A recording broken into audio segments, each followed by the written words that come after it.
I am Pooja and welcome back to your own YouTube channel Ashish Tiwari.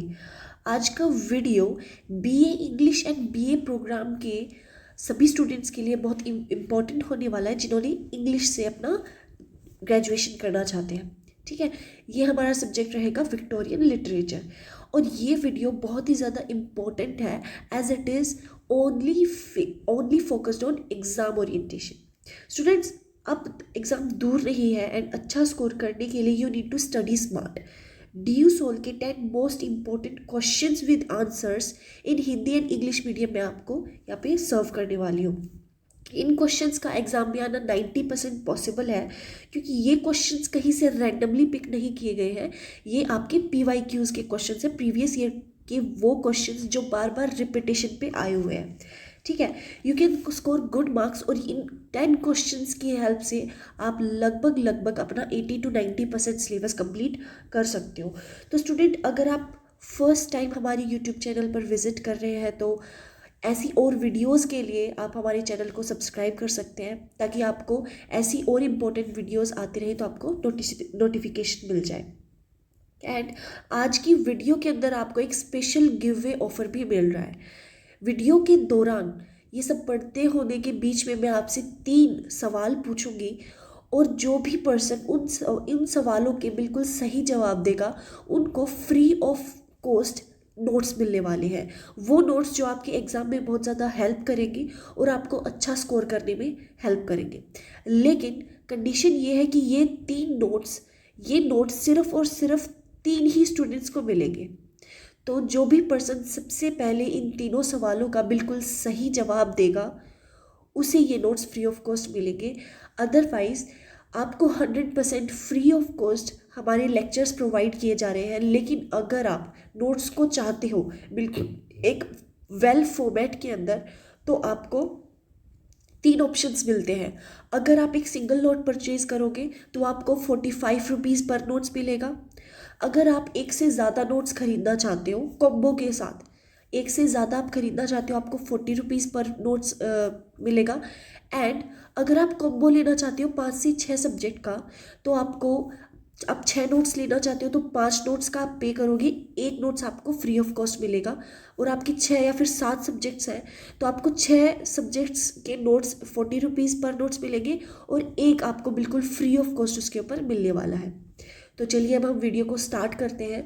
आज की ये video बहुत ही ज़्यादा इम्पोर्टेंट होने वाली है एंड क्योंकि आपका एग्ज़ाम बिल्कुल कल ही है तो आई होप आप इसको अच्छे से देखोगे। And so let's start. Victorian literature का ये बुक है जिसके ऊपर हम डिस्कस करने वाले हैं।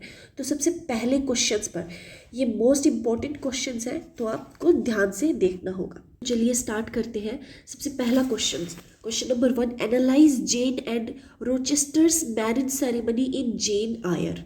मतलब जेन की जो उस टाइम पे एक सेंचुरी चल रही होती थी उसके अंदर हमें जेन की और रोचेस्टर की मैरिज सेरेमनी को डिस्कस करना है। तो हम इंट्रोडक्शन से सबसे पहले स्टार्ट करेंगे। Jane Eyre is a Victorian novel written by Charlotte Bronte. देखो, सबसे पहले किसी भी क्वेश्चन का आंसर देते वक्त आपको राइटर मेंशन करना बहुत ज़रूरी होता है। यहाँ से आपका एक प्रॉपर आप अपना स्टैंडर्ड लेके चलते हो एंड एग्जामिनर भी जब आपके आंसर को चेक करता है तो जब वो स्टार्टिंग से देख लेता है आपका फॉर्मेट तो समझ आ जाता है कि आपको पता है। एंड इवेंचुअली अगर आप बीच में कोई मिस्टेक भी करते हो तो वो इतना नोटिसेबल नहीं रहता क्योंकि आपकी स्टार्टिंग और एंडिंग सबसे ज़्यादा मैटर करती है। ठीक है, the novel presents a new kind of heroine, plain, poor and socially insignificant. ये जो नॉवल है ये रिप्रेजेंट क्या कर रही है? ये एक नई तरह की हीरोइन को रिप्रेजेंट कर रही है जो कि प्लेन है, गरीब है एंड सोशली इनसिग्निफिकेंट, यानी कि सोशली जिन्हें एक्सेप्ट नहीं किया जाता, yet morally strong and independent. Morally वो स्ट्रॉन्ग है, उसके मॉरल्स, उसकी नैतिकता स्ट्रॉन्ग है और वो इंडिपेंडेंट है। इंडिपेंडेंट कैसे है? थॉट से इंडिपेंडेंट है। शी इज़ नॉट डिपेंडेंट कि कोई उसके बारे में क्या सोच रहा है। Jane's Eyre marriage with Mr. Rochester represents not just romance but moral equality and self-respect.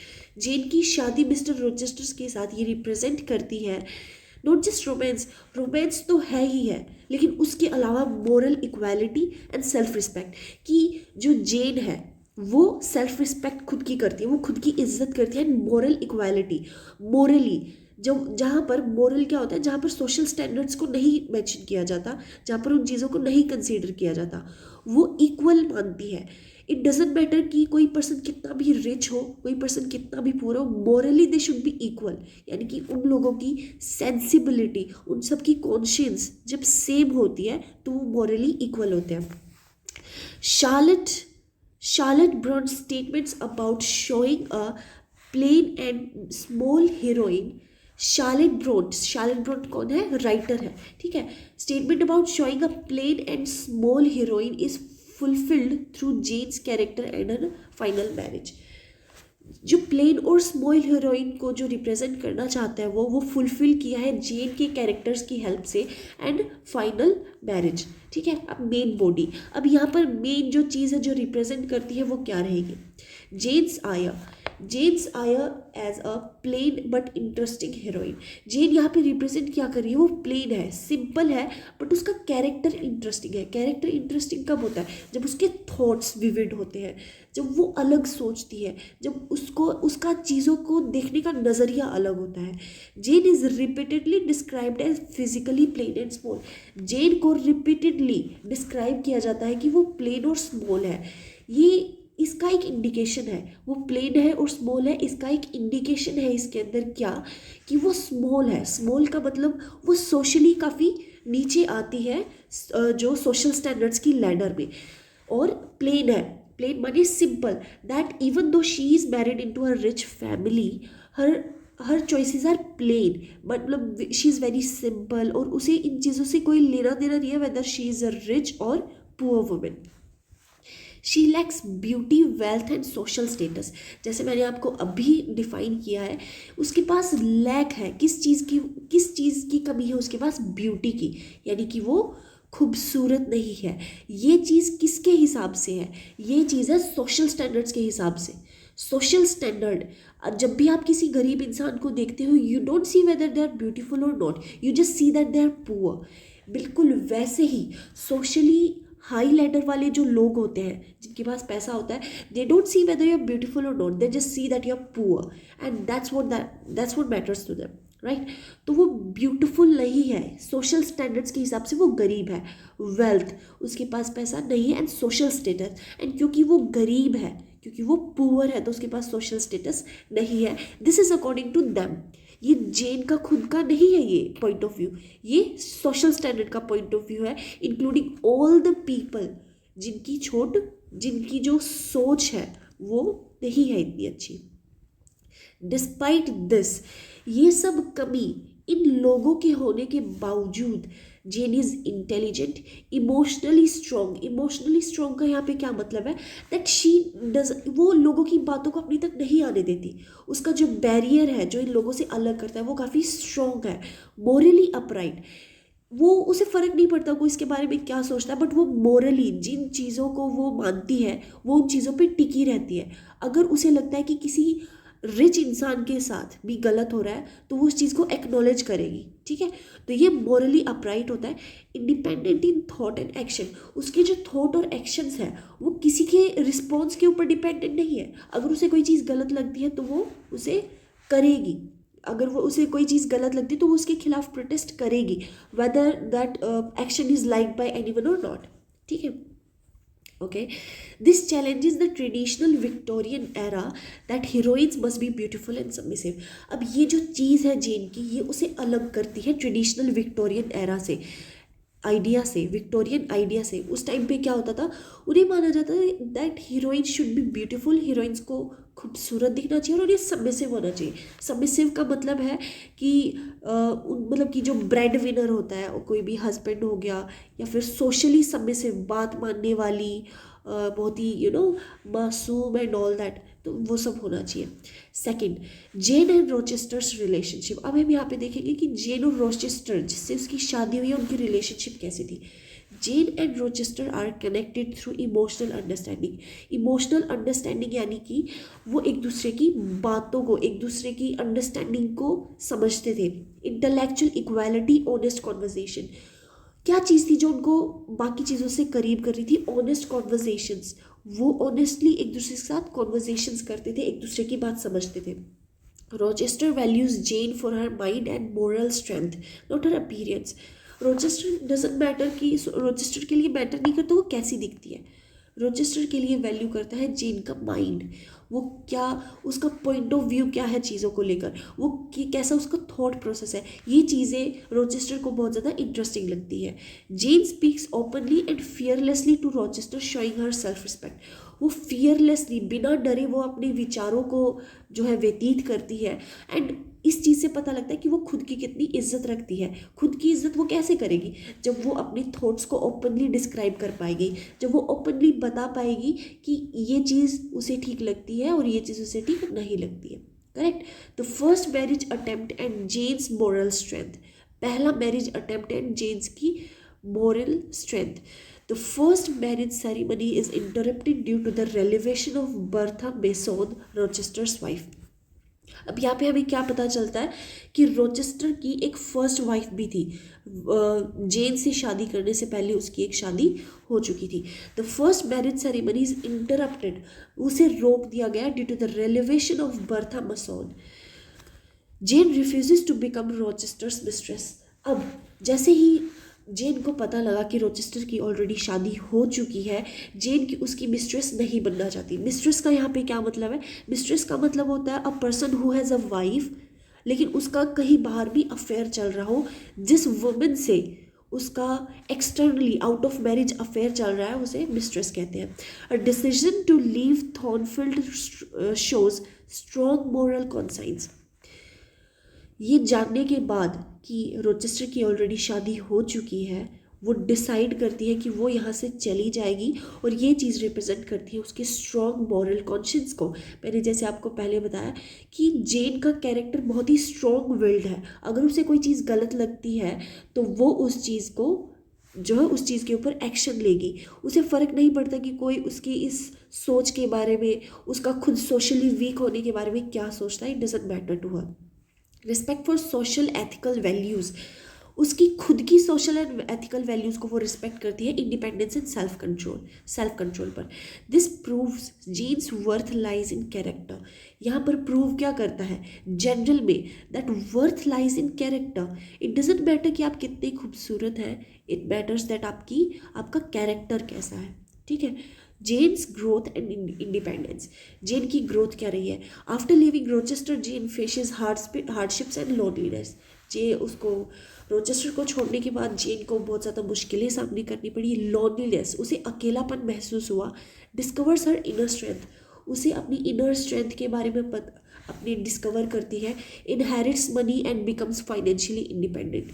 ये सब झेलने के बाद वो इनर स्ट्रेंथ अपनी डिस्कवर करती है और फिर वो अपना पैसा और फाइनेंशियली इंडिपेंडेंट भी हो जाती है. She is S T. John. She rejects, वो रिजेक्ट कर देती है saint John Rivers proposal because it lacks love and equality. यहाँ पर हमें ये पता चलता है कि सेंट जॉन रिवर्स ने भी उसे शादी के लिए प्रपोज किया था, लेकिन जेन ने उसको मना कर दिया क्योंकि उसमें प्यार और इक्वालिटी यानी कि वो सोशली, आज भी सोशली उसे ऐसे एक्सेप्ट नहीं किया गया है, वेदर शी अर्न मनी और नॉट. ठीक है. तो जब उसे इक्वालिटी नहीं नज़र आई, इवन तो शी वॉज लोनली, वो अकेली थी, लेकिन फिर भी उसने एक्सेप्ट नहीं किया उसका प्रपोजल, क्योंकि वो अपने स्टैंडर्ड्स को लो नहीं करना चाहती थी. She demands, what does she demand, she demands love and equality. उसे इक्वालिटी चाहिए. ठीक है. Jane learns to balance emotions with reasons. Jane learn करती है इमोशंस को रीज़न के साथ, मतलब वो इमोशंस को, अपनी इमोशंस को हावी नहीं होने देती खुद पे. अगर वो होने देती तो उसे लगता कि मैं लोनली हूँ, फिर वो सेंट रिवर के साथ जो है कर जाती, and then it would have been a disaster. Okay. Rochester's transformation. अब यहाँ पर हम रोचेस्टर का ट्रांसफॉर्मेशन देखेंगे. Rochester loses his sight, his physical strength and his social dominance. उस टाइम पे जो इसका एक रुतबा होता था रोचेस्टर का, कि वो लोगों के ऊपर जैसे डोमिनेंट होता था, उसकी सोशली एक बहुत बड़ा मतलब स्टैंडर्ड था उसका, वो सब उसका चला जाता है. The destruction of Thornfield symbolizes his moral cleansing. जब थॉर्नफील्ड डिस्ट्रक्ट हो जाता है, डिस्ट्रक्शन का यहाँ पे क्या मतलब है, जब सब कुछ तहस नहस हो जाता है उसके लिए, खुद के लिए, हिज मॉरल क्लेंजिंग, तब उसके मॉरल मोरल्स, जब उसे पता लगता है कि उसने क्या गलत किया, उसने जेन के साथ गलत किया, ठीक है। ही becomes humble and emotionally dependent, फिर वो हम्बल हो जाता है, ठीक है, एंड इमोशनली डिपेंडेंट हो जाता है। Final marriage ceremony symbol of equality, finally जब मैरिज होती है, जो फाइनल मैरिज है वो सिंबल है किसका, इक्वालिटी का। The final marriage is simple, quiet and private, जो आखिरी में शादी हुई थी वो सिंपल, क्वाइट और प्राइवेट थी। जेन मैरिज रोचेस्टर, जेन जो है रोचेस्टर से ही शादी करती है as an equal partner, a financially independent women. अब लेकिन डिफरेंस क्या है, पहली शादी के अंदर जब जेन को एज एन, जब वो मिस्ट्रेस बनाना चाहता था, तब जेन जो है वो इंडिपेंडेंट नहीं थी, ठीक है, तब वो उसका मोरल हाई था बट वो इंडिपेंडेंट नहीं थी। लेकिन अब इस शादी में जो है वो एज एन इक्वल रोचेस्टर से शादी करती है, a financially independent women. Their marriage represents emotional balance, mutual respect, true companionship. जब आप शादी सिर्फ इसीलिए नहीं करते हो because of sake of marriage, you Mary because you understand love each other, you understand each other and you have mutual respect for each other, ठीक है। This fulfills Charlotte Bronte's vision of a heroine. यहाँ पर Charlotte Bronte कौन है, writer है, ये fulfil करता है Charlotte Bronte's vision of heroine who is plain but deeply interesting। ये राइटर के, अब ये जो एंडिंग हुई है ये जो है राइटर की सेटिस्फेक्शन के लिए हुआ है, क्योंकि उसके हिसाब से एक हीरोइन जो कि प्लेन है लेकिन वो इंटरेस्टिंग है। इंटरेस्टिंग कैसे है, वो अपनी थॉट से, अपने विचार से, अपनी कॉन्शियस से, ठीक है। कंक्लूजन में हम क्या लिखेंगे, Jane Eyre's marriage is not fairy tale. Jane Eyre की मैरिज जो वो फेरी टेल नहीं है, क्योंकि उसके साथ बहुत ज़्यादा कुछ चीज़ें हुई हैं। सबसे पहली शादी में उसे मिस्ट्रेस बनाने की कोशिश की, फिर उसको लोनलीनेस का सामना करना पड़ा, फिर वो इंडिपेंडेंट बनी, जब वो इमोशनली स्टेबल बनी, और अल्टीमेटली जब रोचेस्टर का दिमाग मतलब सेंटर में आया, जब उससे पता लगा कि उसने क्या गलती की है, फाइनली वो जाके उस प्लेस पे पहुंची जहाँ पर वो लॉन्ग करती थी जाना। But the result of moral integrity and personal growth, Charlotte Bronte successfully proves that, writer जो है सक्सेसफुली प्रूव करता है that how a heroine should be. Women does not need beauty to be powerful और interesting. A women doesn't need beauty, उसे खूबसूरती की ज़रूरत नहीं है टू बी पावरफुल और interesting. Inner strength and self respect defines true worth. आपकी true worth तभी होती है जब आप खुद की इज्जत करते हो। Jane's journey from a powerless orphan to an equal wife reflects the novel's central message. Jane की जो जर्नी है, जब वो पावरलेस ऑर्फन थी, जब ऑर्फन क्या होता है, जिसके माता पिता नहीं होते, दोनों ही नहीं होते, अनाथ, टू एन इक्वल वाइफ, एक इक्वल वाइफ, ठीक है, reflects the novel's central message. Thus both the analysis of marriage and Bronte's comment are perfectly embodied in the character of James Eyre. What does the last song sung by Lady of Shalott signify? जो आखिरी song lady of शलोट ने गाया था उसका significance क्या है, उसका मतलब क्या है। The lady of Shalott is a famous poem by Alfred Lord Tennyson. Alfred Lord Tennyson ने ये पोएम लिखी है।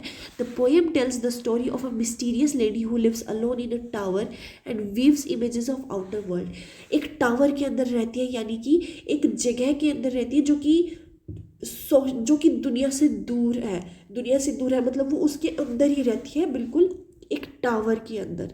एक टावर, ये कोई घर है जो टावर जैसा है, आप इसे लाइट हाउस, मतलब लाइट हाउस जैसा ही होता है सब कुछ, ऐसा कुछ, उसके अंदर वो रहती है। ये एक घर है और इसके अंदर वो लेडी रहती है, और वो इमेजिन करती है, वीव्स करती है इमेजेस ऑफ आउटसाइड वर्ल्ड, कि वो बाहर की दुनिया कैसी दिखती होगी, वो ये इमेजिन करती है।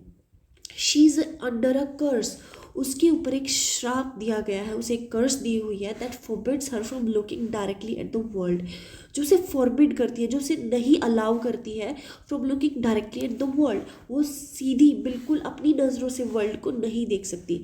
हर final song and decision to leave the loom from tragic climax of the poem. उसका जो फाइनल सॉन्ग है जिसके बारे में क्वेश्चन ने पूछा है, is to leave the loom from the tragic climax of the poem. मतलब आखिरी में वो जो है अपने टावर से निकल जाती है और जहाँ से tragic climax of the poem आता है। ठीक है, मेन बॉडी क्या कहती है? The significance of last song, the lady sings her last song while floating down the river towards Camelot. Camelot कोई रिवर है और वहाँ पर वो फ्लोट बहते बहते जा रही है।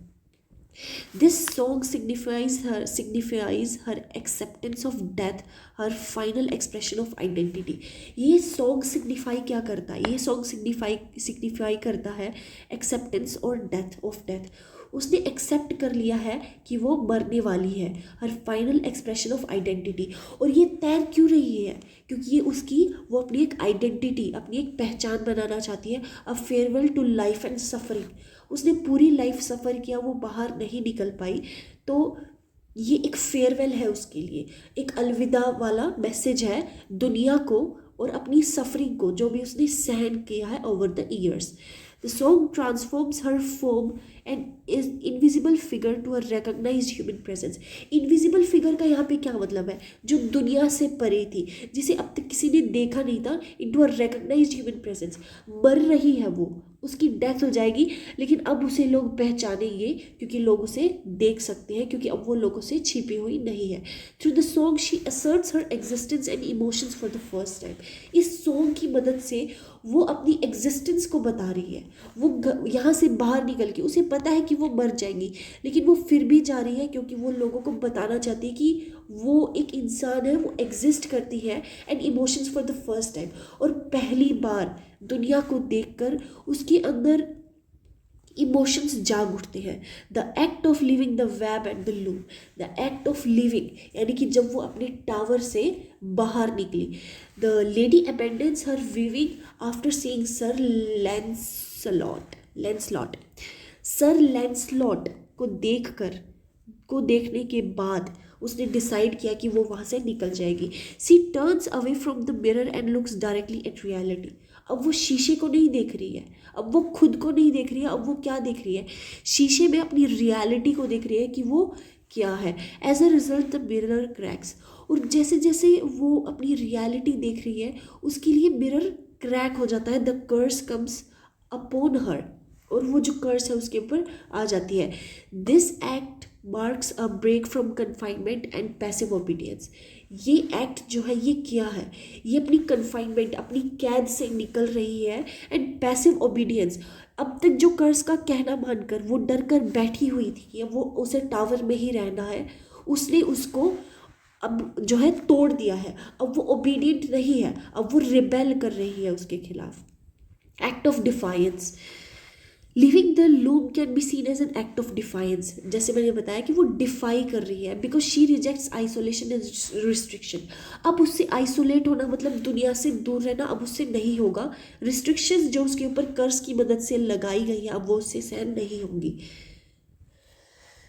She chooses experience over safety. वो सेफ रहने की बजाय, हज़ारों साल जिंदा होने की बजाय वो एक्सपीरियंस करना चाहती है, जीने का, अपनी जीवन को एक्सपीरियंस करना चाहती है। She assets her freedom and individuality. वो जीना चाहती है, अपनी फ्रीडम को फेस करना चाहती है। Her action symbolizes resistance against the imposed limitation. उसका ये जो एक्शन है, अपनी टावर से बाहर निकलना, दुनिया के अंदर जाना, ये क्या इम्पोज करता है? ये लिमिटेशंस को इम्पोज करता है कि वो अपनी लिमिटेशंस से बाहर आ चुकी है। The final song reinforces this defiance by making her voice heard. ये जो फाइनल सॉन्ग है ये रीइंफोर्स करता है उसकी डिफाइंस को bye making her voice heard. जो है इसकी आवाज़ सुनकर जब वो दुनिया को अपनी आवाज़ सुनाती है तो यहाँ से वो अपनी डिफाइंस को एक बार दोबारा रीइंफोर्स करती है। क्यों? पहली बार उसने डिफाई किया जब वो टावर से बाहर निकली, दूसरी बार जब दुनिया के अंदर वो लोगों को दिखी और उसने गाया। ठीक है, act of temptation. At the same time her decision can be viewed as succumbing to temptation. Sir Lancelot's beauty and vitality attracts her. She abandons her duty impulsively. इसे हम एक्ट ऑफ टेम्पटेशन भी कहा जाता है। ठीक है, अच्छा देखो इस क्वेश्चन का एक साफ मतलब हमें क्या दिख रहा है कि जो वेट अ सेकेंड,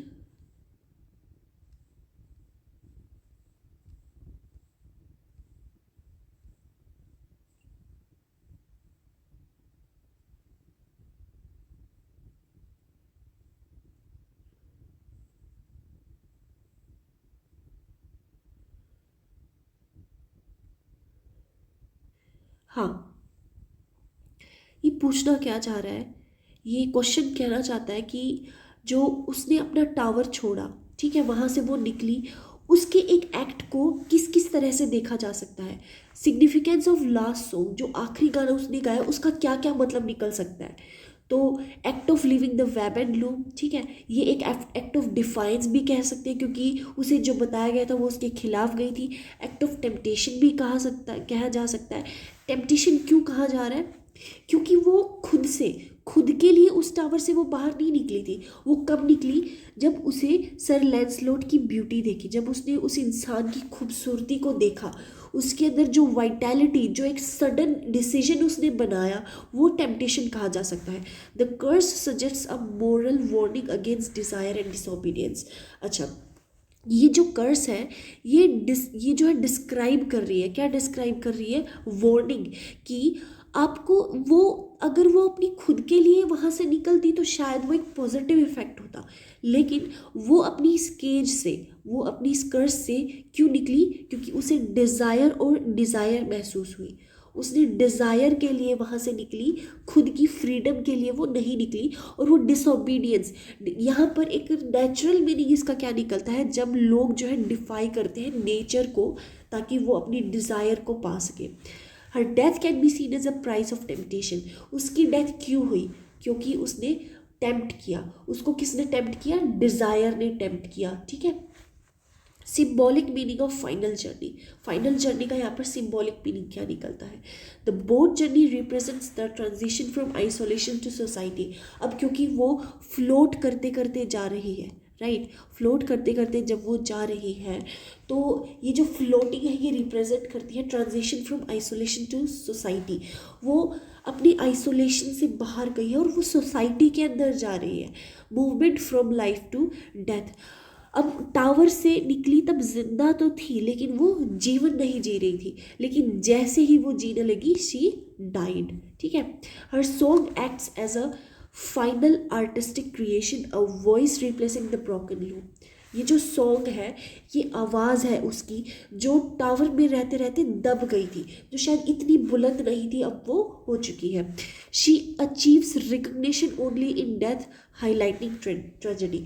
अब जब तक वो टावर में थी उसे कोई जानता नहीं था, उसे कोई रिकग्नाइज नहीं करता था। जैसे ही वो बाहर आई उसे रिकग्निशन मिला, लेकिन कब मिला, जब वो मर चुकी थी, हाईलाइटिंग ट्रेजेडी, ठीक है। Conclusion, the lady of shallots last song signifies both self-expression and acceptance of fate. Her decision to leave the loom is both, दोनों है, सेल्फ एक्सप्रेशन भी है and acceptance of fate, an act of defiance against confinement. यानी कि आप वही चीज़ें जो है रिपीट करके लिख सकते हो। Tennyson presents her choice as a tragic but deeply human. Tragic तो है, बट वो दुनिया को देखना चाहती है, it is a deeply human act, ठीक है।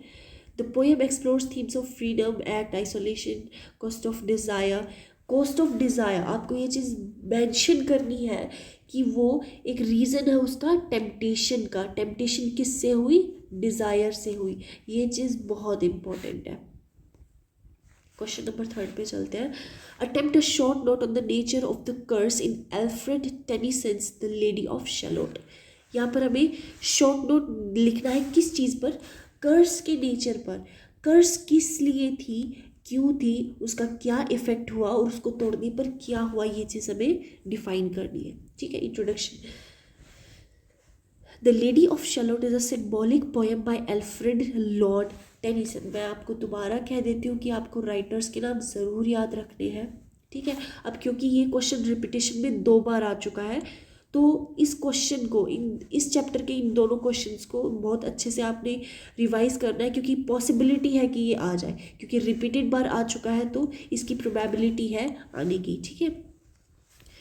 The poem explores themes of isolation, creativity, imagination and conflict between art and real life. ये जो पोएम है ये एक्सप्लोर करती है आइसोलेशन को, क्रिएटिविटी को, क्योंकि मरते मरते भी वो अपना एक गाना डिफाइन कर रही है।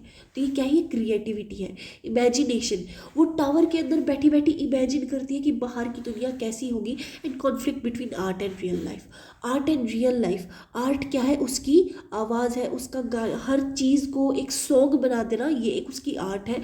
एंड रियल लाइफ, और जैसे ही वो आर्ट उसकी रियल लाइफ में जाती है कैसे वो डिस्ट्रॉय हो जाती है। The mysterious curse placed on a lady and her artistic activity of weaving are central to the poem. ये जो मिस्टीरियस कर्स है, ये जो एक काफ़ी मिस्ट्री वाली कर्व है जिसे लेडी पर, क्योंकि उसका हमें सोर्स नहीं पता है, ठीक है। And her artistic activity of weaving are central to the poem, उसका आर्ट है वो सेंट्रल है पोएम का, और कैसे उसने अपनी एक आर्ट को यूज़ किया अपनी इमोशंस को डिफाइन करने के लिए। Through these elements Tennyson presents art and imagination as both powerful and restrictive.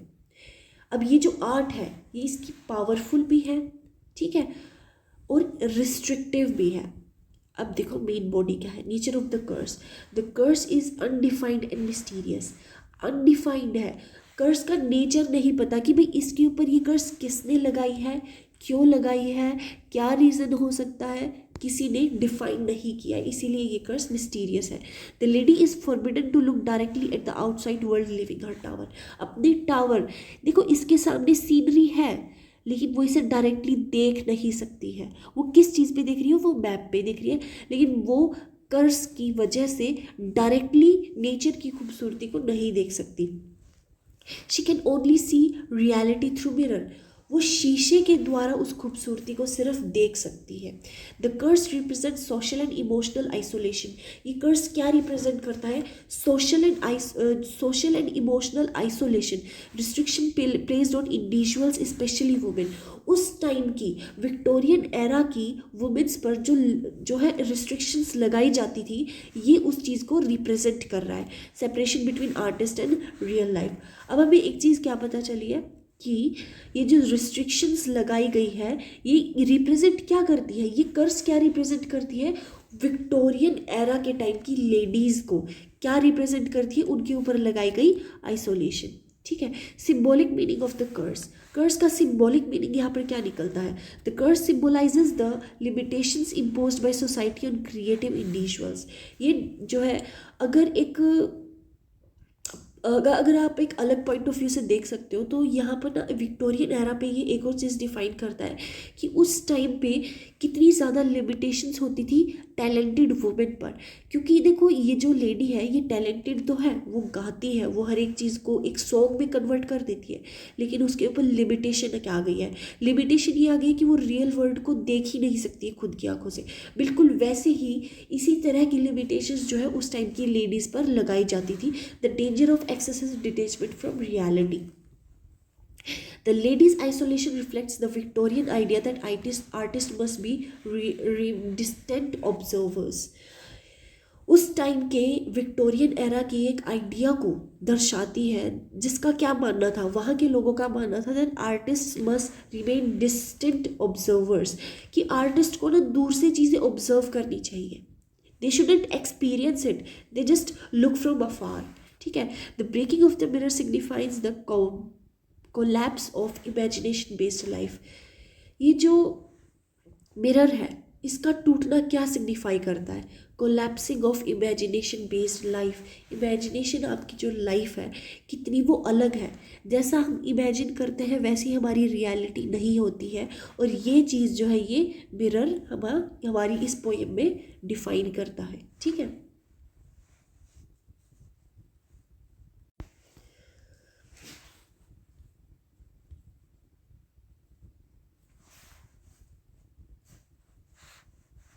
The art and creativity. Web and the loom. The lady's weaving represents artistic creations. जो वो weave कर रही होती है वो क्या है, वो एक आर्टिस्टिक क्रिएशन है। The web shows reflection of outside world. Web है वो क्या रिप्रेजेंट करता है कि आउटसाइड वर्ल्ड उसके हिसाब से कैसा दिखता होगा, उसके हिसाब से आउटसाइड वर्ल्ड कैसा दिखता होगा। Filtered reality shaped by imagination. अभी उसने इमेजिन किया है, उसकी ये एक फिल्टर्ड थॉट्स है through her imagination. Her art is beautiful but incomplete because it lakhs direct experience. उसकी आर्ट जो है वो खूबसूरत है, ठीक है, लेकिन वो अधूरी है क्योंकि उसे डायरेक्ट एक्सपीरियंस नहीं है उस चीज़ का, ठीक है. This reflects the idea that art without life experience is limited. कि आपकी जो आर्ट है, ठीक है, वो इनकम्प्लीट है जब तक आप उसके अंदर लाइफ नहीं भरते हो. और लाइफ आर्ट के अंदर कब तक नहीं आती, जब तक आप खुद उस चीज़ को एक्सपीरियंस नहीं कर पाते हो, उसकी खुशी को, वो फीलिंग जब आप महसूस नहीं कर पाते हो. Role of imagination. इमेजिनेशन क्या रोल प्ले करता है? Imagination allows the lady to create beauty and escape loneliness.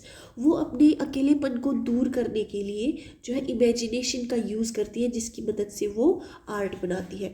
However imagination also keeps her trapped, prevents real engagement with life. और क्योंकि वो इमेजिन ही करती रहती है, वो ट्रैप्ड है, फंसी हुई है. Prevents real equipment, real engagement with life. Real life से उसका कोई लेना देना ही नहीं है. When she chooses reality over imagination, the curse is activated. जैसे ही उसने डिसाइड किया कि अब वो इमेजिन करना छोड़ेगी और वो रियलिटी को फेस करेगी, the curse is activated and she died. Art is a powerful tool of expression.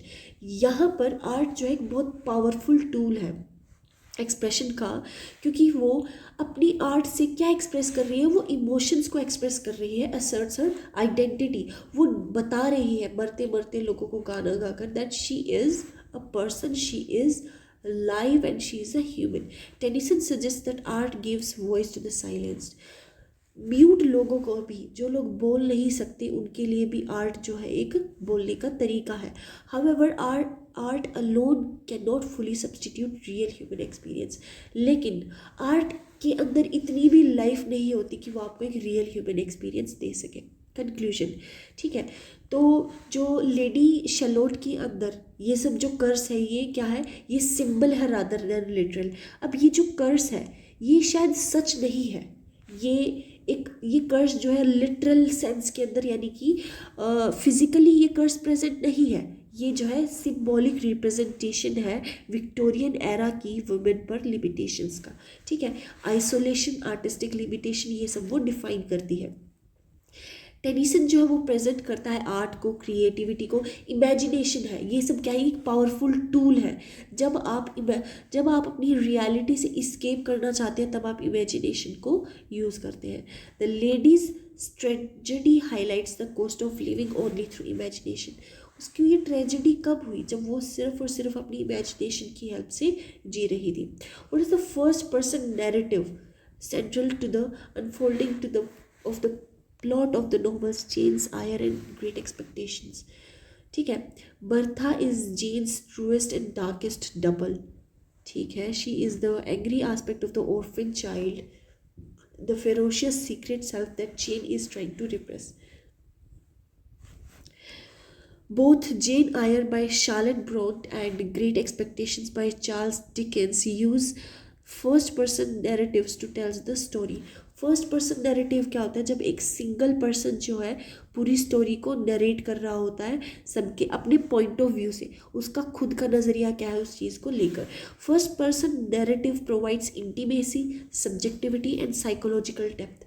जब आप खुद से किसी चीज़ को डिफाइन करते हो तो आप साइकोलॉजिकली उस चीज़ को जो है इमेजिन कर पा रहे होते हो, ठीक है. आप अपनी आंखों को बंद करके कोई भी स्टोरी जब आप टेल करेंगे तो आप जो है खुद उस चीज़ को लिव कर रहे होते हो अपनी इमेजिनेशन के थ्रू. वही चीज़ ये यहाँ पे बता रहा है. In Jane's Eyre, narration allows readers to understand Jane's inner thoughts, feelings and moral choices. Moral choices को, इनर थॉट्स को, फीलिंग्स को वो ऐसे बताकर, मोरल मतलब इमेजिनेशन से फील कर कर वो बहुत अच्छे से उस चीज़ को डिस्क्राइब कर पाते हैं, ठीक है.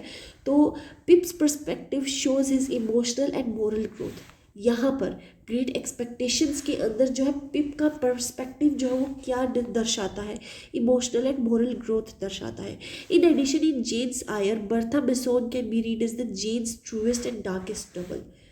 ये जेन का डबल यहाँ पर क्या है, कहीं ना कहीं जेन का ही कैरेक्टर है, लेकिन उसने अपनी तरफ से मॉडिफाई किया है, representing the repressed aspect of Jane's personality. Jane की जो है पर्सनैलिटी है, उसके अंदर जो रिप्रेस्ड फीलिंग्स थी, जो एस्पेक्ट्स थी जिनको वो नहीं दर्शा पाई, वो अपने इस डबल के थ्रू, अपने इस नोवेल के कैरेक्टर के थ्रू जो है वो डिफाइन कर रही है। Role of first person narrative in Jane's Eyre, तो ये जो है जेन की खुद की फीलिंग्स को दर्शाता है, स्ट्रगल्स को और मोरल डिलेमास को। ठीक है, readers experience her childhood hardships, emotional attachment to the Rochester and moral decisions like leaving Rochester.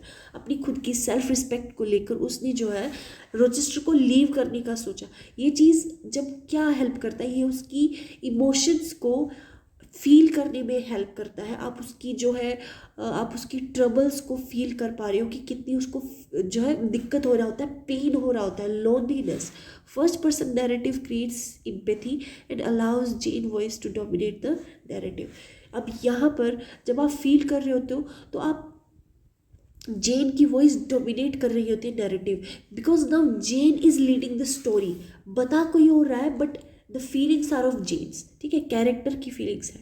It makes the plot chronologically coherent and emotionally engaging. Role of first person narrative in Great Expectations. Pips narrates his own story in retrospect. पिप जो है वो खुद की story narrate कर रहा था लेकिन retrospect में। ठीक है, allows reader to understand Pip's emotional development, witness the psychological effect of social class guilt and ambition, creates suspense as Pip himself discovers truth about Estella Bagwitch and his own mistakes. ठीक है, the narrative gives moral and reflect depth to the plot. Bertha as Jane's dark double. Bertha जब Jane की dark double होती है तब वो क्या experience करती है। Bertha Mason symbolizes Jane's repressed anger and passionate self. Jane की रिप्रेस्ड एंगर और पैशनेट सेल्फ कर रही है, मतलब वो खुद का डिफाइन कर रही है। The socially forbidden aspect of her personality.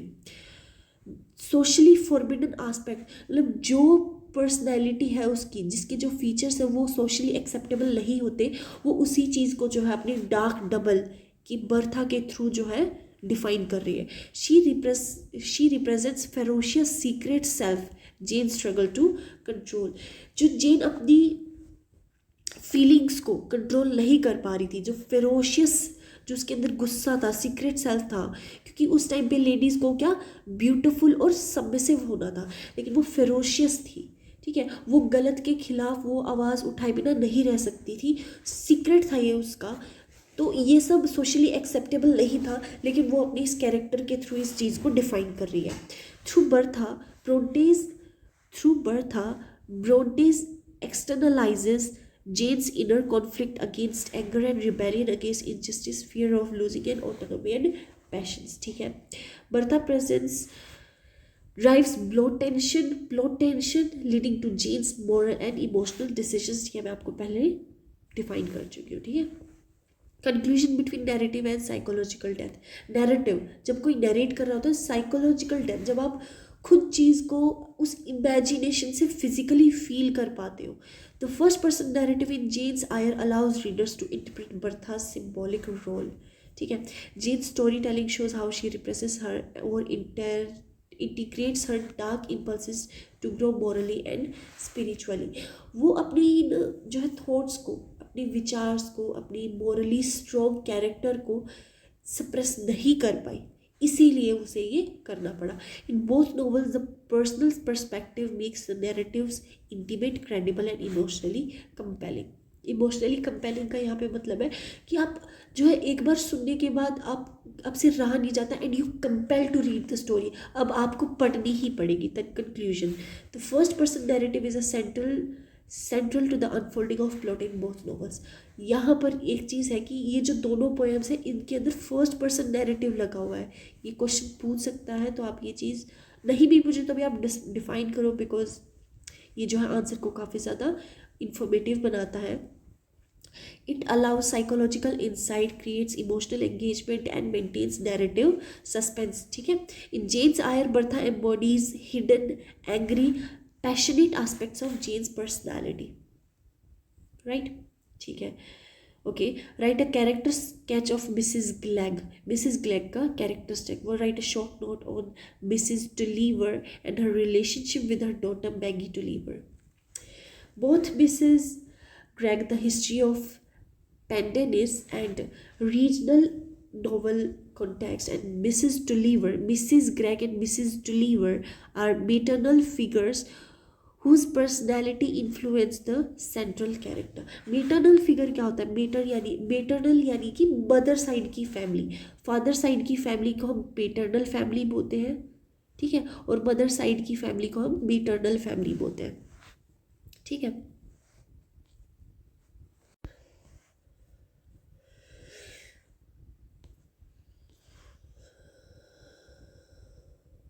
ठीक है, ओके।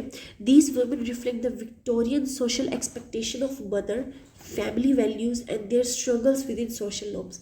अब ये जो वुमेन है मिसिज ग्लैग और मिसिज टुलीवर, ये रिप्रेजेंट करती है विक्टोरियन एरा की सोशल एक्सपेक्टेशंस को।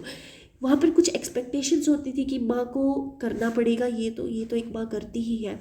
Family values and their struggle with in the social norms, मतलब सोशल नॉर्मेलिटी के लिए भी वो लोग काफ़ी ज़्यादा स्ट्रगल कर रहे थे। Mrs Glegg, social and moral nature, ठीक है। Mrs Glegg is a woman of study morality and practical sense.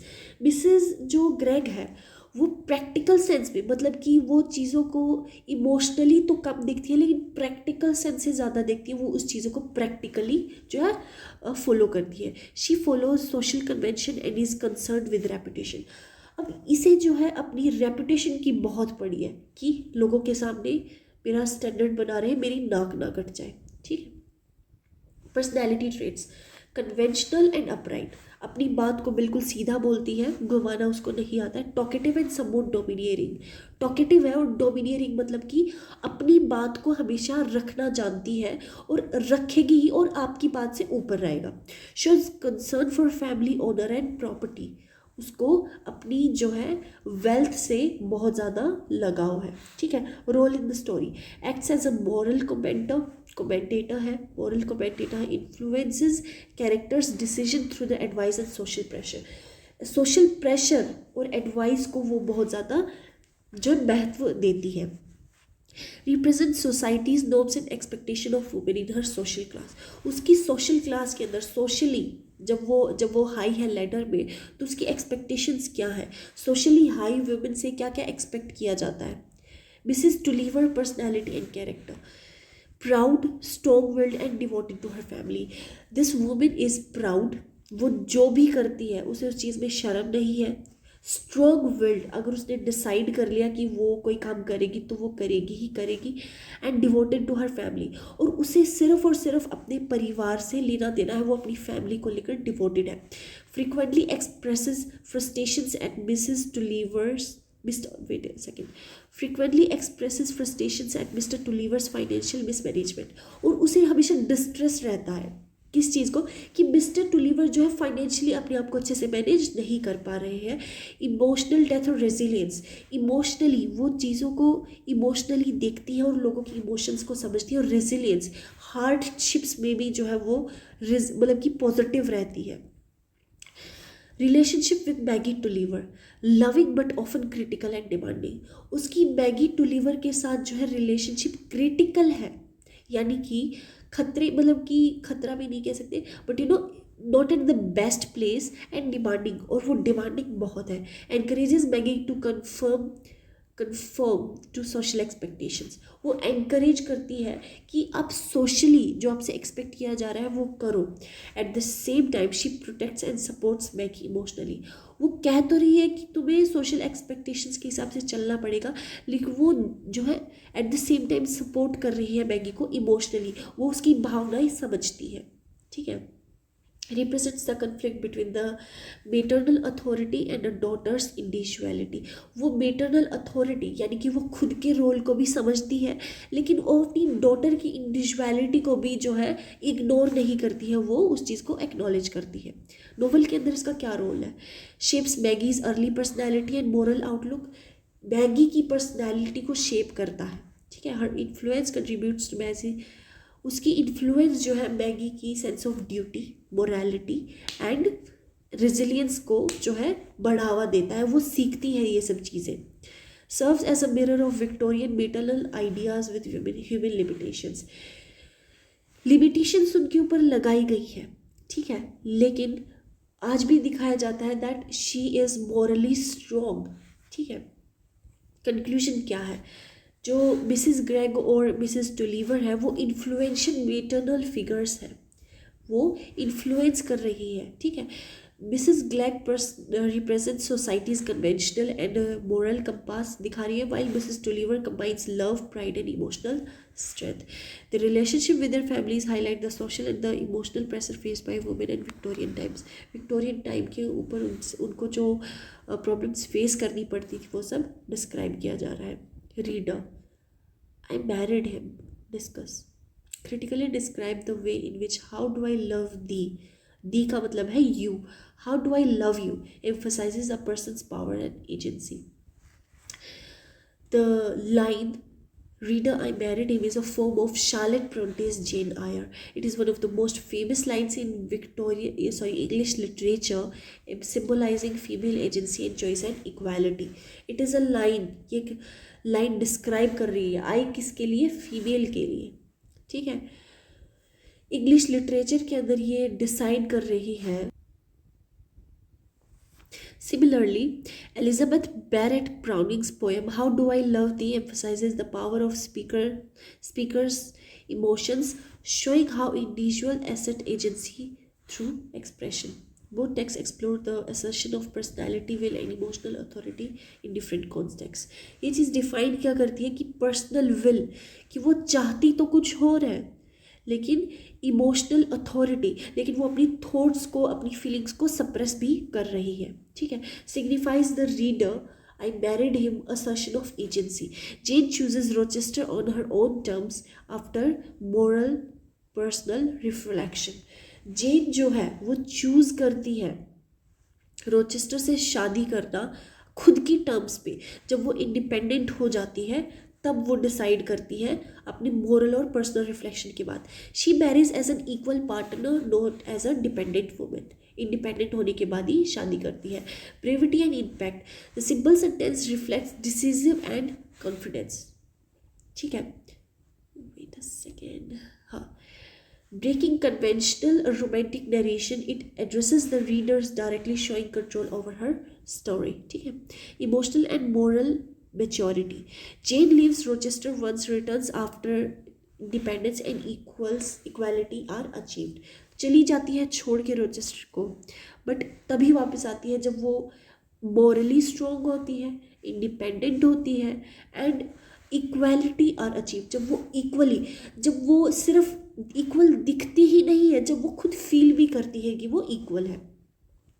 ये जो लाइन है ये एम्बॉडी कर रही है क्या, self respect, choice and morality. Power and agencies in how do I love the, the poem is a flat person assertion of emotions and love, giving the speaker voice and the authority. Browning emphasizes personal control over feelings and expression.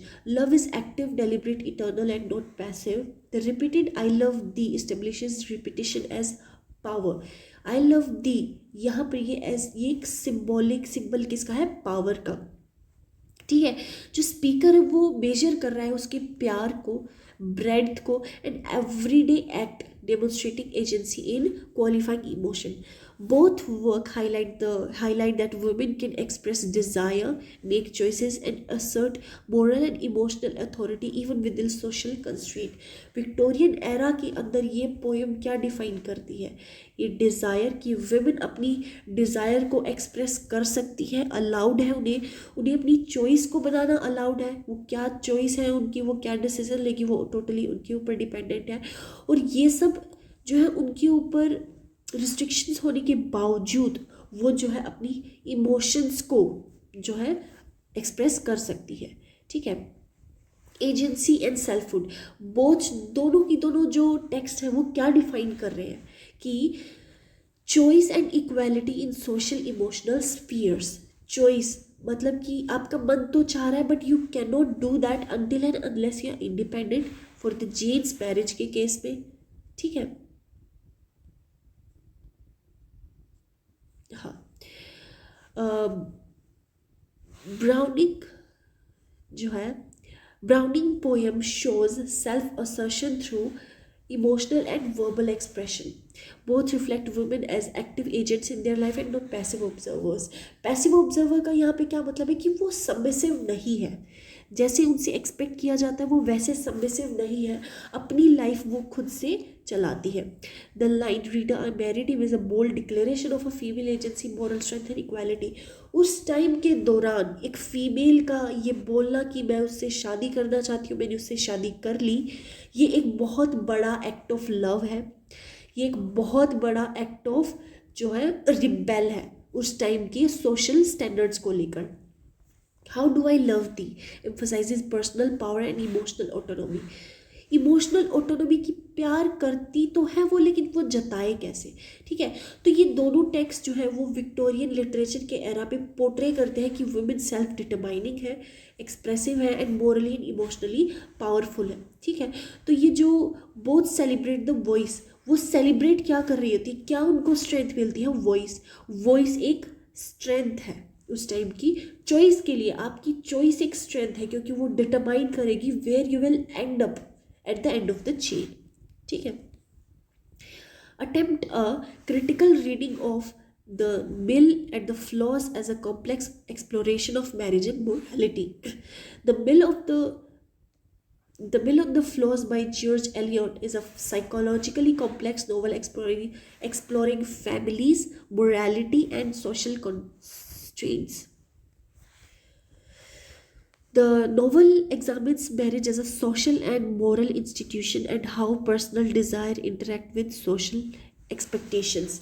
कैसे आपकी personal desire जो है वो align करनी चाहिए expectations के साथ, तभी आप सोशली एक्सेप्ट किए जाते हैं, ठीक है।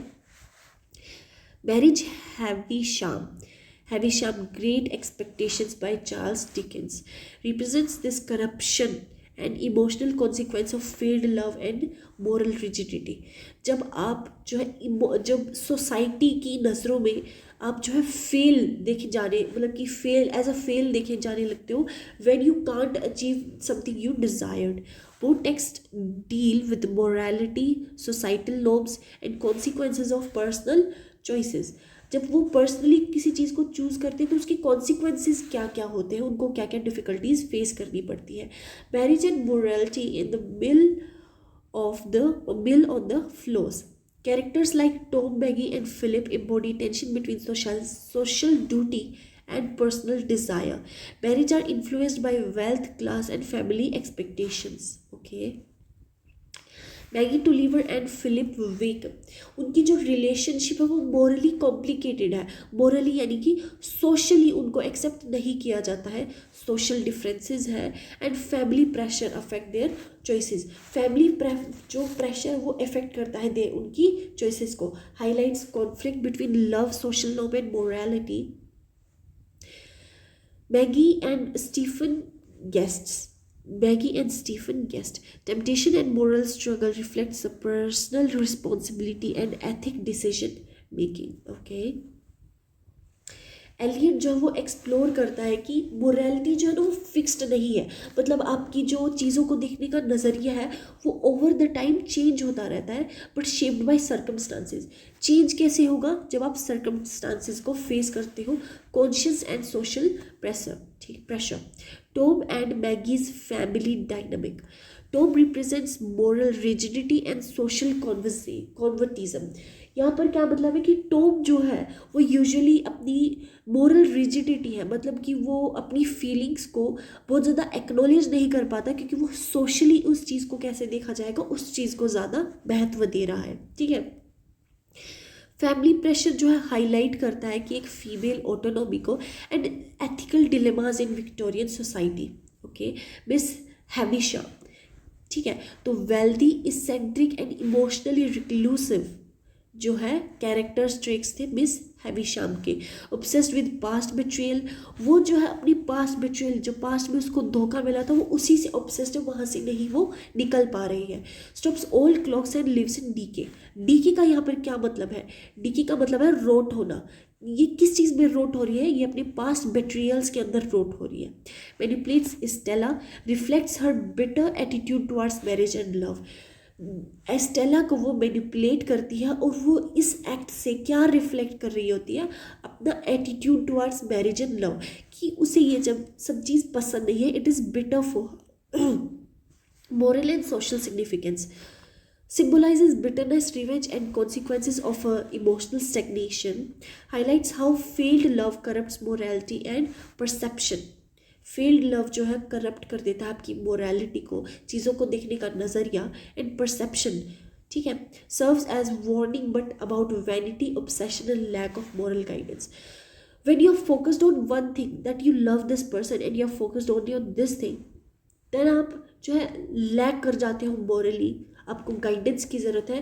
when you're obsessed with one single thing which is of no use to you. Relation to the theme of marriage, Miss Havisham life demonstrate the destructive power of failed expectation in marriage. Havisham जो life है वो क्या demonstrate कर रही है? Destructive power of failed expectations in marriage. When you expect too much of something and that something is not achieved, it shows the destruction it follows. कि जब आप किसी चीज़ को एक्सपेक्ट कर लेते हो और वो चीज़ कंप्लीट नहीं होती, तो डिस्ट्रक्शन में जो बर्बादी आपके पास आती है, ये उस चीज़ को डिफाइन कर रहा है। Her interference is Estella's life shows how personal bitterness after affect social and moral outcomes. Okay, तो ये आई होप आप कंक्लूजन लिख लेंगे। कंक्लूजन में बेसिकली आपको अपना आंसर शॉर्ट करके लिखना होता है। Critically analyse how Great Expectations captures the complexities of 19th century England, ठीक है। Discuss Great Expectations and bildungsroman, okay. Great Expectations by Charles Dickens in 1861 is a novel rich in social, moral, and psychological insights. The novel captures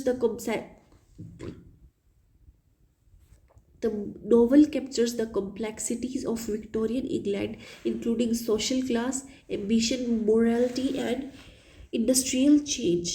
ठीक है, it is a Bildungsstrom. Wait a second.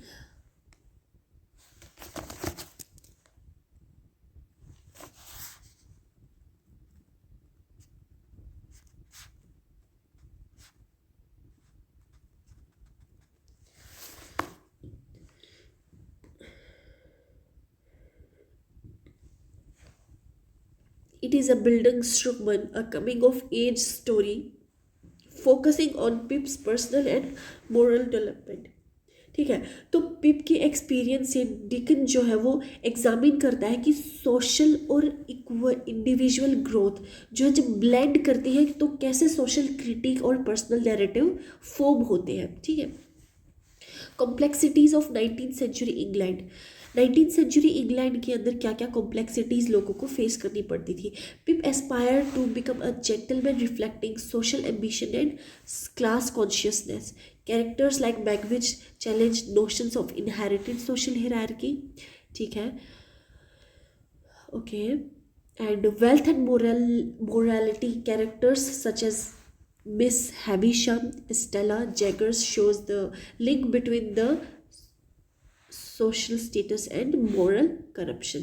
Okay. Dickens requires a society where money influences identity and behavior. Deacon जो है वो critic करता है एक society को जहाँ पर सिर्फ पैसे की इन्फ्लुएंस देखी जाती है। पैसे की इन्फ्लुएंस से आपकी आइडेंटिटी को देखा जाएगा एंड बिहेवियर को देखा जाएगा। Urban versus rural life. पिप्स moves from rural marshes to London's urban environment, showcasing contrast in values, lifestyle, and opportunities, justice, and legal system.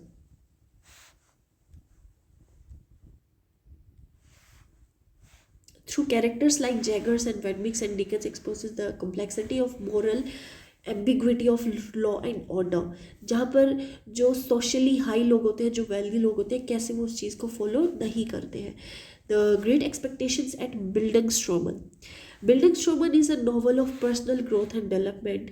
Starts as an innocent humble boy in the marshes, जो है humble boy है इन the marches के अंदर, जिसको moral dilemmas को face करना पड़ता है, disillusionment and mistakes, personal mistakes in London.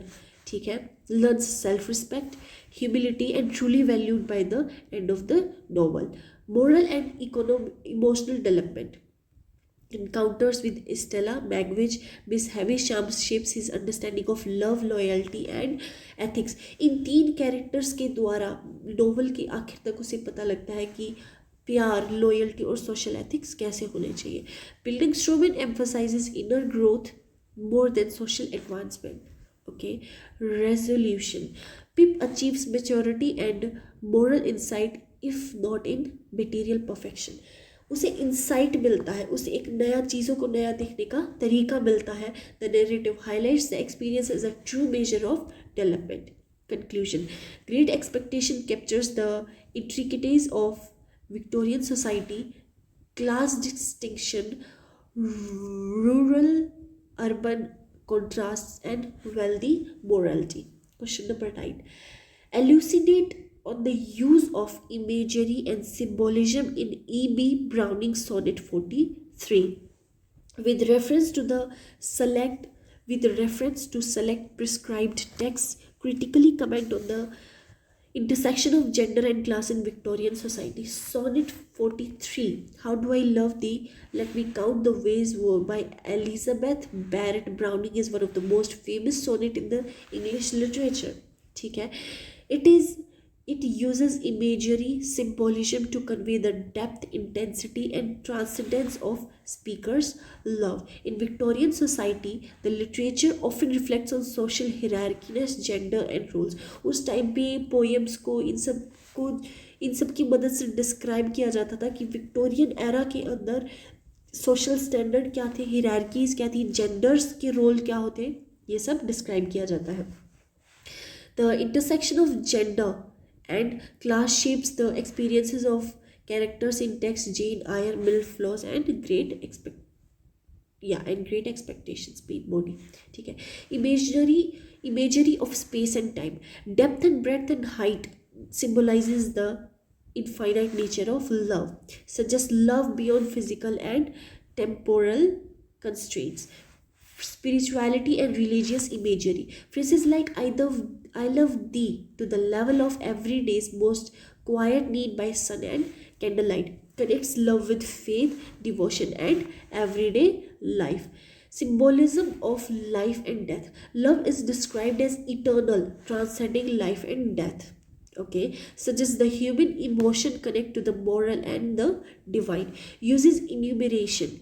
Counting the ways of love emphasizes completeness and intensity, reflecting Browning's mastery of poetic form. ठीक है. Transaction of gender and class in Victorian texts. Gender roles. Women are expected to follow moral and social norms, remain submissive and priorities family, जैसे मैंने पहले आपको define कर दिया था. In Jane's Eyre, Jane challenges gender norms through independence and moral. Jane Eyre के time पे Jane अपनी कैरेक्टर को डिफाइन करती है, रिबेल करती है, चैलेंज करती है नॉर्म्स को बाय बिकमिंग इंडिपेंडेंट. ठीक है. In the middle of the flows, Maggie Tulliver struggles against society's limited options for women. ठीक है. Class and social mobility. In Great Expectation, Pip's social ambition highlights class barriers and inequality. Characters' behavior, relationship and marriages prospects are influenced by the class distinction. Intersection. Women's opportunities are further constrained by class, affecting education, marriage and personal freedom. Both gender and class shape morality, power dynamics and social expectations in Victorian society. Literal significance. Victorian author critique these intersections to explore personal identity, morality and social injustice. In Sonnet 43, images and symbolism create a powerful expression of love that transcends the material world. In Victorian prose, the intersection of gender and class is central to the understanding characters and struggles and social critique. Together, these texts highlight how poetic and narrative form reflect how human emotions, morality, and social realities make the literature a window to both the inner life and social life. जैसे मैंने आपको भी describe किया है कि उस time की poems को, सोनेट्स को या फिर नॉवेल्स को जो है यूज़ किया जाता था as a way to convey कि विक्टोरियन एरा या फिर किसी भी एरा के अंदर किस तरह से लोगों को रखा जाता, social normality and all that. Identify, contextualize, and critically comment on the following line. I repeat, the Count, your master's non-munificence, is ample warrant that no just pretense of mine for dowry will be disallowed, though his fair total self, as I avowed at starting, is me object. Oh, sir, she smiled, no doubt, whenever passed her, but who passed without much the same smile? This grew. I gave comma, then all smiles stopped together. There she stands as if alive. The two contexts belong to the English classic literature, highlighting the social conventions, characters psychologically, and narrative technique. Both passages focus on the interpersonal relationship and social observation and emotional subtlety. Such lines are significant for understanding character, society, and narrative style Victorian literature. Okay, first, I repeat, the Count, your master, knows your munificence is ample warrant that no just pretense. ठीक है. Identification of the context, likely from the novel depicting social hierarchy, marriage negotiation and wealth typical of 18th and 19th century. हमें एक और चीज़ क्या पता चली है कि वहाँ पर मैरिज नेगोशिएशंस होती थी, यानी कि डॉवरी की नेगोशिएशंस होती थी. अ सूटर और इंटरमीडिएटरी नेगोशिएटिंग मैरिज, जो शादी के बीच में जो सौदा चल रहा है, ये स्पीकर वो है जो इंटरमीडिएट कर रहा है. The speaker is assuring the master of his intentions, emphasizing the social and financial and social property of marriage arrangement. शादी के बाद उसे जो चीज़ें मिलने वाली है उसको उनके साथ वो क्या करेगा वो ये डिस्कस कर रहा है. Critical comment, social and moral implications, reflects the marriage as a social contract while emphasis dowry and social status. Social status के अकॉर्डिंग वहाँ पे लोग जो डावरी लेते थे, दहेज लेते थे, उस चीज़ को हाईलाइट किया जा रहा है. Highlights the tension between personal choice and social expectations. Socially आपकी से जो एक्सपेक्ट किया जाता है और पर्सनली आपकी क्या चॉइस है, उस चीज़ को ये चैलेंज कर रहा है. Character insights, the speaker is formal, persuasive and tactful, showing awareness to sociality. Speaker जो वो परसुएसिव है, मतलब कि कैसे न कैसे किसी न किसी तरीके से वो अपनी बात जो है मनवा लेता है, रख देता है.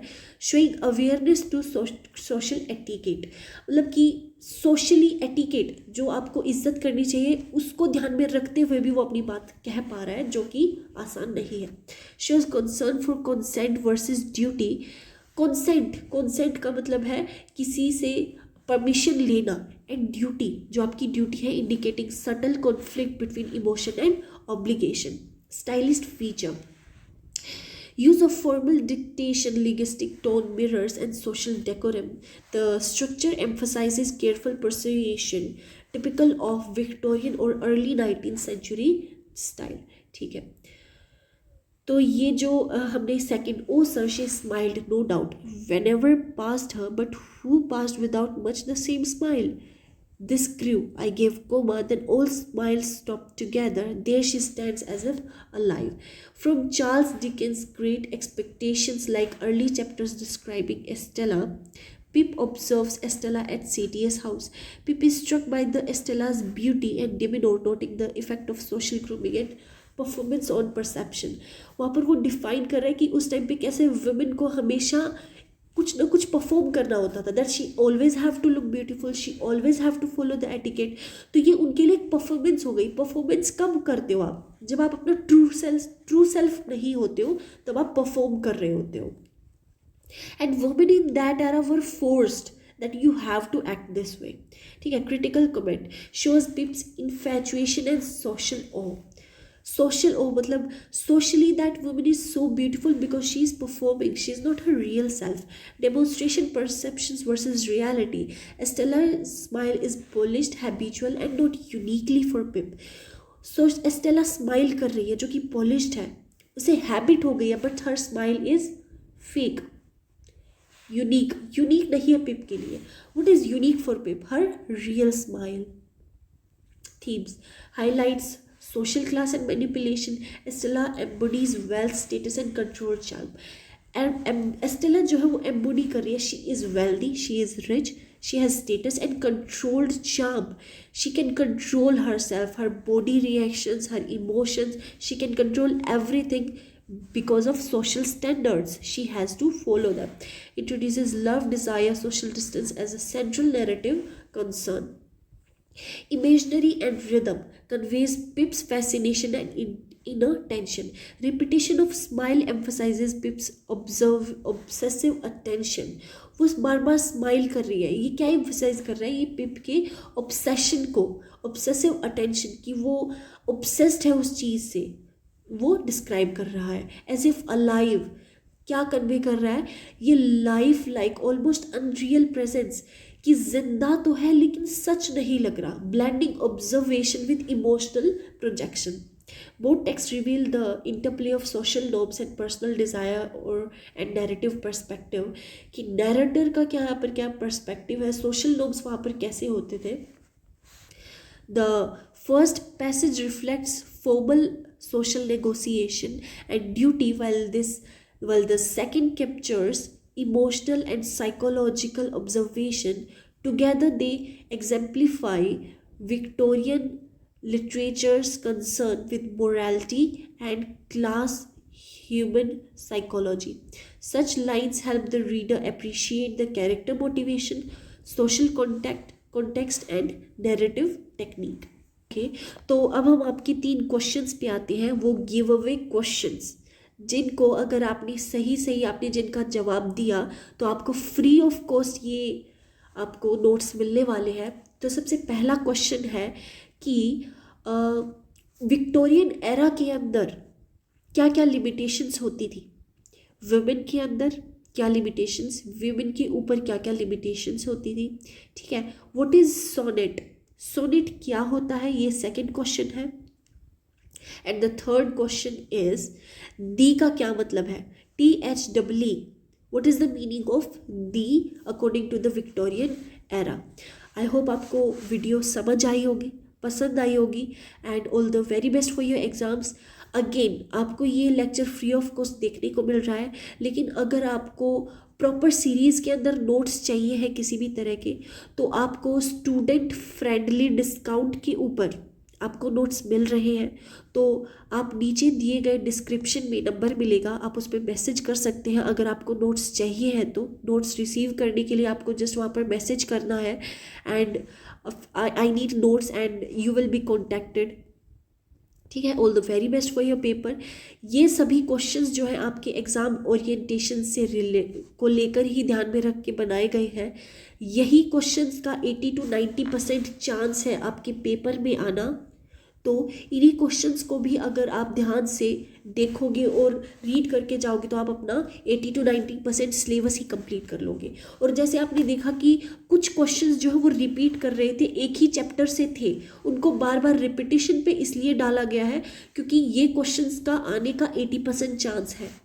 ठीक है. All the very best for your exam and I hope you like it. अगर आपको वीडियो पसंद आए तो वीडियो को लाइक और चैनल को सब्सक्राइब ज़रूर कर लेना, ताकि ऐसी ही आने वाली इम्पोर्टेंट वीडियोस जिनकी मदद से आप अपना एग्ज़ाम आसानी से दे पाओगे और नोट्स आप काफ़ी सस्ते प्राइस में ले पाओगे, उसके लिए आप जो है सब्सक्राइब कर सकते हो.